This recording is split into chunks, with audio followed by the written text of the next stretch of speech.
Our research has really focused on a variety of different areas, and so we've started by trying to understand what are the targets, how does the immune system go awry, and how does it target different antigens, what are the specific targets, and how do those change over time. And then I've really gotten focused on how does lupus evolve from people who are genetically predisposed, but many times have no problems whatsoever, and then others will have some environmental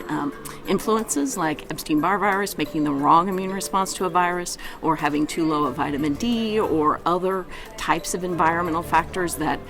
in combination at the wrong time with those wrong genetics lead to making autoantibodies, and then in some individuals that will go on to developing clinical symptoms. Some people stop there, and then others develop into full-blown lupus. And so we've kind of helped map out those different steps and to try and understand what are the first things that help us identify people who are at risk, and that's led to one of the first lupus prevention trials that's being led by Nancy Olson and David Karp, and then we're also involved very closely in that trial. But in addition, we're very interested in trying to understand if we can identify lupus patients who are at high risk of having a disease flare,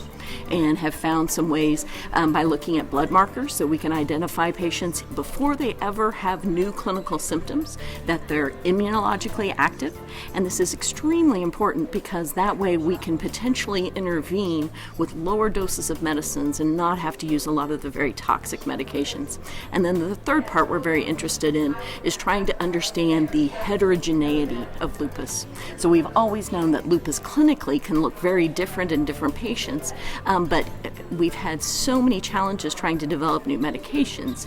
that we think part of that is because molecularly lupus patients can look very different even if they have the same clinical symptoms. And so that's another major focus of our lab. And so we